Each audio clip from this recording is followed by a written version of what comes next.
Good morning students. तो कल मैंने आपको बताया था about the plasma membrane and physical process that are related to the plasma membrane. तो आज हम स्टडी करेंगे न्यूक्लियस के बारे में। ठीक है, तो न्यूक्लियस को डिस्कवर करा था साइंटिस्ट रॉबर्ट ब्राउन ने। The nucleus discover by the scientist Robert brown इन 1831। ठीक है, तो let me now to draw a diagram of nucleus.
तो दिस इज द न्यूक्लियस। ठीक है, तो nucleus is the double membrane bound organelle. मतलब nucleus की कितनी मेम्ब्रेन होती हैं? 2 मेम्ब्रेन।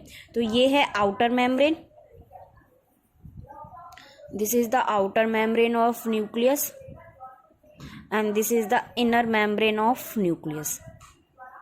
ठीक है, तो together these membrane are known as the nuclear membrane और न्यूक्लियर एनवलप। ठीक है, तो जो न्यूक्लियर मेम्ब्रेन है ये कंटिन्यूस नहीं होती है, जगह जगह पे क्या होते हैं, इंटरप्ट होती है, या आप कह सकते हो न्यूक्लियर मेम्ब्रेन में क्या होते हैं, न्यूक्लियर पोर। तो ये जो आपको स्पेस दिखाई दे रहा है उसके लिए क्या वर्ड यूज करते हैं?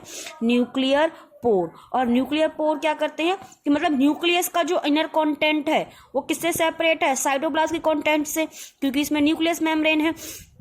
तो जो कंटेंट है साइटोप्लाज्म का और न्यूक्लियस के अंदर, the material can be exchange between the cytoplasm and nucleus. कि मतलब न्यूक्लियस के अंदर जो आरएनए बनेगा वो किस में जा सकता है? साइटोप्लाज्म में। और साइटोप्लाज्म का material it can go inside the nucleus. तो वो किसकी हेल्प से जाता है? न्यूक्लियर पोर की हेल्प से। तो आप कह सकते हो nuclear pore allow the movement of molecules between the nucleus and the cytoplasm. अब जो आउटर मेम्ब्रेन होती है, आउटर मेम्ब्रेन पे क्या अटैच होता है? आरईआर। आरईआर की फुल फॉर्म होती है रफ एंडोप्लाज्मिक रेटिकुलम।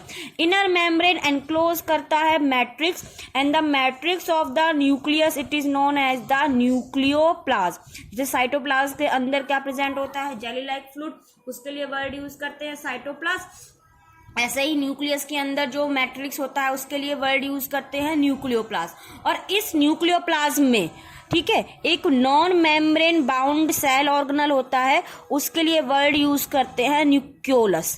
क्या वर्ड यूज करते हैं? न्यूक्लियोलस। न्यूक्लियस अलग चीज है, न्यूक्लियोलस अलग चीज है। ठीक है, और क्या होता है इसके अंदर?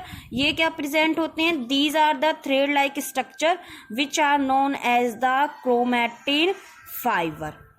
ठीक है, तो मैंने आपको क्या बताया? न्यूक्लियस क्या होता है? डिस्कवर किसने करा था? रॉबर्ट ब्राउन ने 1831 में। तो क्या है ये? It is the double membrane bound cell organelle. Double membrane bound cell organelle. ठीक है, डबल मेम्ब्रेन में कितनी मेम्ब्रेन है? आउटर मेम्ब्रेन है, outer membrane and inner membrane, outer membrane and inner membrane. Together these membrane are known as the nuclear envelope. क्या कहेंगे इसे? Nuclear envelope, और you can say the nuclear membrane.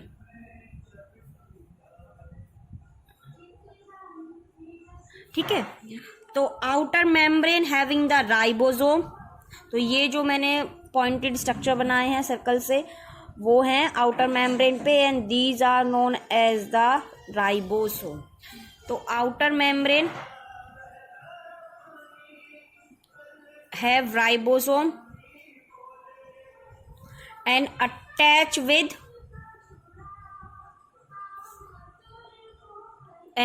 attach with the rough endoplasmic reticulum। किससे attach है वो? Rough endoplasmic reticulum से। अब जो इनर मेम्ब्रेन है, इनर मेम्ब्रेन एनक्लोज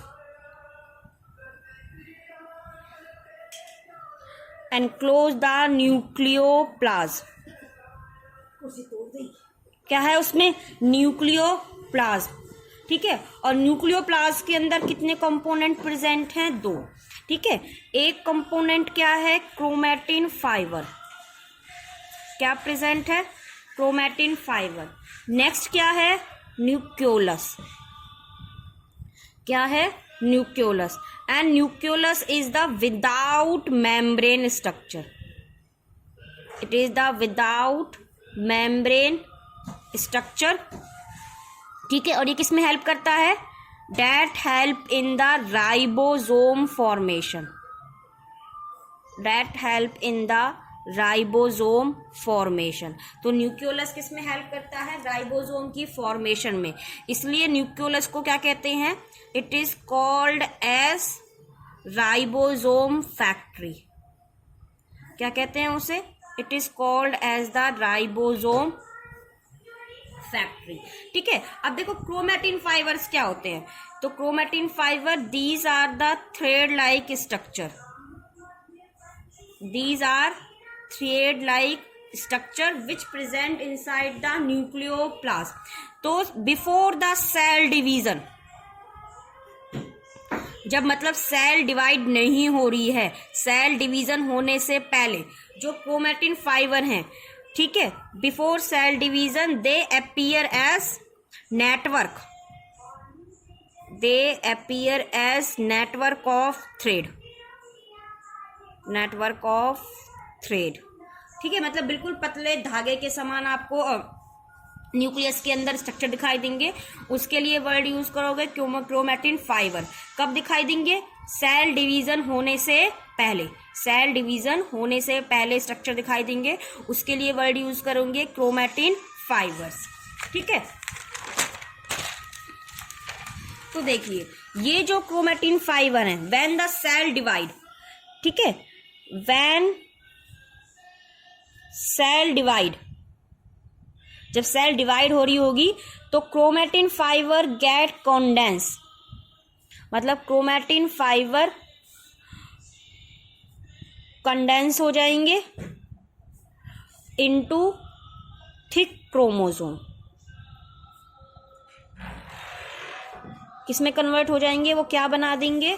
क्रोमोसोम। अरे ये बात समझ में?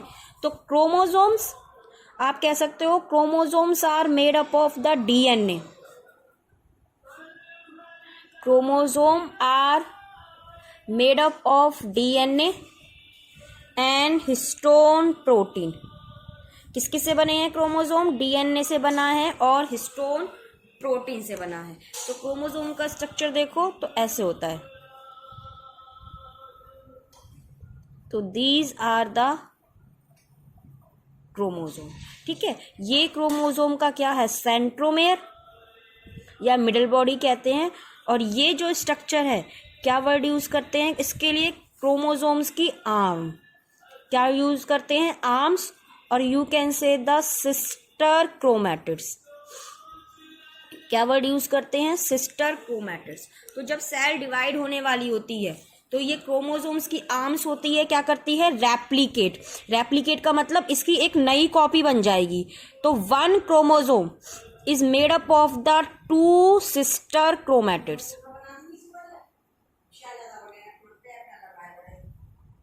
ठीक है, तो ये हैं sister chromatids.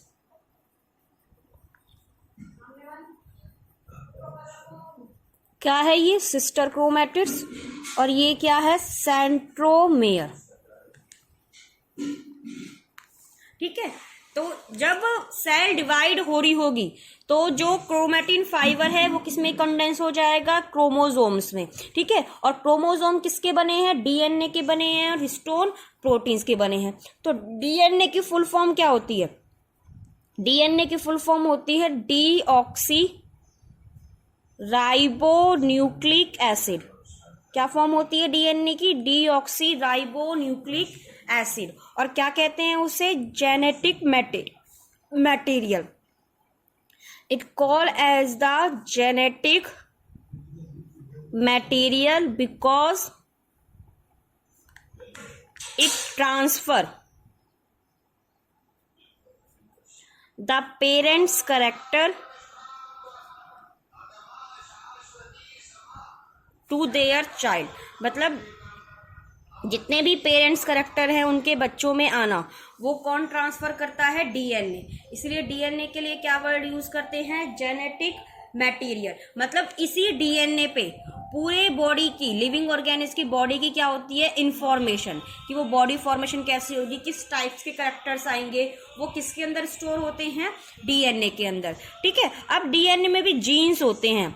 A segment of DNA, a segment of DNA called gene. मतलब आप डीएनए को देखो ना तो थोड़ा इस तरह से स्ट्रक्चर होता है डीएनए का, ऐसे होता है डबल हेलिकल स्ट्रक्चर, ठीक है। मैंने अभी ये नॉर्मली बनाया है, ठीक है। तो डीएनए का अगर बात करो, कुछ portion of gene, suppose this, इतना पोर्शन ऑफ जीन, तो एक थोड़ा सा सेगमेंट क्या कहलाता है, जीन कहलाता है। और जीन्स जिसपे क्या होती है, पर्टिकुलर कैरेक्टर्स की क्या होती है, इंफॉर्मेशंस होती है, ठीक है। जैसे फॉर एग्जांपल मैं बात करूं, आपकी बॉडी में आपकी आईज का कलर कैसा आएगा, हेयर का कलर कैसा आएगा, हेयर के टाइप कैसे आएंगे, वो कौन डिसाइड करता है, जीन्स, ठीक है। नेक्स्ट, तो on the basis of number of nucleus, on the basis of number of nucleus cell can be of two type, cell can be of two type. First one is the uninucleated cell, तो आपको name indicate हो गया होगा, uni मतलब one. तो if the cell having one nucleus called uninucleated, ठीक है। और the cell can be the multi nucleated, multi nucleated cell if the cell having the more than one nucleus, cell having more than one nucleus called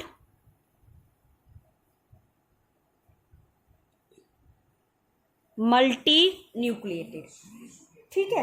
तो nucleus का functions क्या हो गया, nucleus का function ये हो गया, आप कह सकते हो it called the controller of the cell. क्यों, क्योंकि सेल के अंदर जितनी भी एक्टिविटी है वो अल्टीमेटली कौन कंट्रोल करता है, न्यूक्लियस, ठीक है।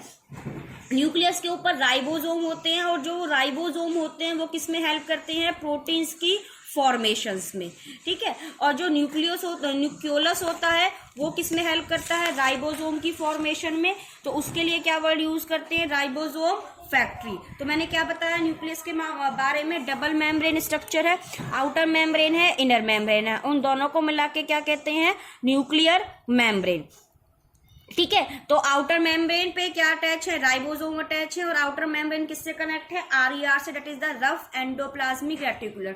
इनर मेम्ब्रेन एनक्लोज करती है इनर मेम्ब्रेन एनक्लोज करता है न्यूक्लियोप्लाज्म। और न्यूक्लियोप्लाज्म में कितने कंपोनेंट होते हैं, दो, एक होता है क्रोमेटिन फाइबर, दूसरा होता है न्यूक्लियोलस। क्रोमेटिन फाइबर जो होते हैं वो थ्रेड लाइक स्ट्रक्चर होते हैं, before cell division they appear as the thread of the network of the thread. और न्यूक्लियोलस विदाउट मेम्ब्रेन स्ट्रक्चर होता है जो किसमें हेल्प करता है, राइबोसोम फॉर्मेशन में, इसलिए उसके लिए वर्ड यूज करते हैं राइबोसोमल फैक्ट्री, ठीक है। अब जो क्रोमोसोम होता है, जब सेल डिवाइड करती है तो क्रोमेटिन फाइबर किसमें कंडेंस हो जाता है, क्रोमोसोम में। एक क्रोमोसोम कितने से बना होता है, 2 सिस्टर क्रोमेटिड से। और क्रोमोसोम केमिकली किससे बना होता है, डीएनए और हिस्टोन प्रोटीन से। डीएनए की फुल फॉर्म होती है डीऑक्सीराइबोन्यूक्लिक एसिड, जो कैसे एक्ट करती है, जेनेटिक मटेरियल की तरह, because it transfer the parents character to their child. और सेगमेंट ऑफ डीएनए के लिए क्या वर्ड यूज करते हैं, genes. On the basis of the number of nucleus cell can be of the 2 type, uninucleated cell, multinucleated cell. Uninucleated cell having the 1 nucleus and multinucleated cell having the more than 1 nucleus. एक चीज और रह गई, मैंने आपको diagram बताया था कि nuclear membrane having the nuclear pore. तो आप यहां लिख लेना कि nuclear membrane having the nuclear pore, nuclear membrane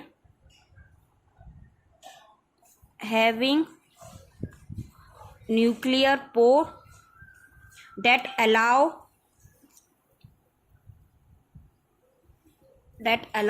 movement of molecule, that allow movement of molecule between the cytoplasm and nucleus। किस किस के बीच में, साइटोप्लाज्म के बीच में और न्यूक्लियस के बीच में। ठीक है, तो दिस इज द न्यूक्लियस, और आज के लिए हम न्यूक्लियस पढ़ेंगे।